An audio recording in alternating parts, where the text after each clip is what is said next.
دا دی د چین دیوال یا د ګریټ وال آف چاینا. دا د انسانانو په لاس جوړ شوی د نړۍ تر ټولو اوږد دیوال دی. دا دیوال دومره اوږد دی چې په یو وخت نه له الوتکې بشپړ کتل کیږي او نه هم د ډرون کیمرې په واسطه، بلکې د دې دیوال پوره کتلو لپاره یوازې یوه طریقه ده. له ځمکې څخه 500 کیلومتره لرې د څرخېدونکي سټیلایټ په واسطه د دې دیوال پوره لیدلو یوازینۍ طریقه ده. په 1940 کال کې دریو ملګرو پر دې دیوال له سر څخه تر پایه د پلي مزل کولو پلان جوړ کړ. دوی پر دې پلان کې کامیاب شول، خو دا مزل دومره اوږد و چې 18 میاشتې پرې تېرې شوې، یعنې 510 ورځې. دا دیوال په اکثرو ځایونو کې په خطرناکو او لوړو غرونو کې تیر شوی دی، چې ځینې ځای په خطرناکو ځنګلونو او ځینې ځای د اور په څیر غورځونکو دښتو کې تعمیر شوی. د 2 چته لوړو کورونو په څیر برجونه او 20 فوټه پلن په زرګونو کیلومتره اوږد تعمیر شوی دیوال چې یوازې په پلي مزل پکې 510 ورځې تیریږي. د دې دیوال په جوړولو کې باید څومره محنت او ستړیاوې تیرې شوې وي. د دې معلومول زموږ ستاسې لپاره خورا ستونزمنه ده. خو اخر د دومره لوی دیوال جوړولو ضرورت څه و او څوک وو هغه خلک چې په هغه وخت کې داسې دیوال جوړ کړ؟ د زرګونو کیلومتره اوږد دیوال کوم رازونه پټ ساتلي؟ دا هغه پوښتنې دي چې ځواب یې خورا ستونزمن و. خو لکه څنګه چې ټکنالوژي پرمختګ وکړ، همغسې له دې دیوال څخه هم پرده پورته شوه. له بیجینګ څخه 100 کیلومتره لرې د جینګ شینګلینګ په غرونو کې دا دیوال په خپل اصلي شکل پاتې شوی. د سټیلایټ ډیټا مطابق دا دیوال د جینګ شینګلینګ د غرونو په ډیرو خطرناکو څوکو تیر شوی او په هرې 500 متري فاصله کې یوه مورچه لري، او دا هره مورچه د 50 نفرو ځایولو ځای لري. څېړونکي وایي پر دې ټول دیوال کې تر 25,000 داسې لویې او لوړې مورچې چې پر چین د مینګ کورنۍ واکمنۍ وه جوړې کړې.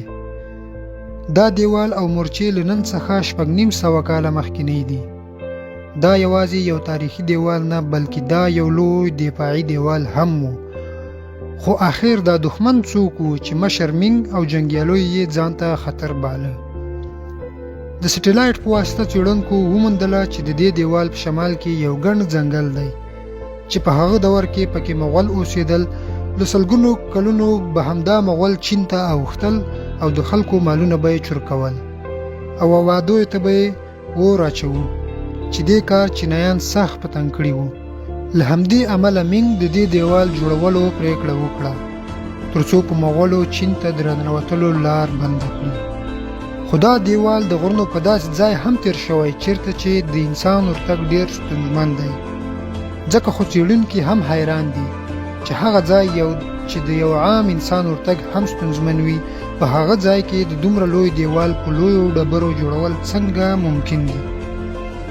دوی د دې ځای څېړلو لپاره له یوې ډرون الوتکې څخه کار واخیست. د ډرون په ذریعه دوی داسې څه وموندل چې څېړونکي هم حیران کړل. دوی د دیوالونو لاندې په غرونو کې خفیه دروازې وموندلې. داسې معلومېدل چې دا دروازې د خاصو پلانونو لپاره جوړې شوې وي. خو څېړونکي دې خبرې حیران کړل چې که دا دیوال له مغولو څخه د دفاع لپاره جوړ شوی، بیا دا په غرونو کې خفیه دروازې د څه لپاره جوړې شوې دي؟ یوازې د دیوال په دې برخه کې 50 ورته دروازې شتون لري.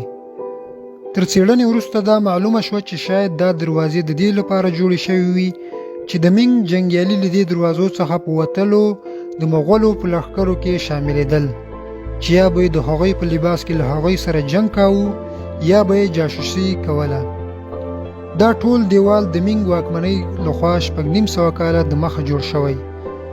د دې دیوال اوږدوالی 8850 کیلومتره ښودل شوی. دا دومره واټن دی لکه یو څوک چې 6 ځلې له کابل څخه کراچۍ ته ولاړ شي. د دې دیوال یو برخه د سمندر پر راتګ سره ختم. د معلوماتو له کتلو او اورېدلو نړۍ مننه. که مو معلومات خوښ شوي وي، له خپلو دوستانو سره هم شریک کړئ.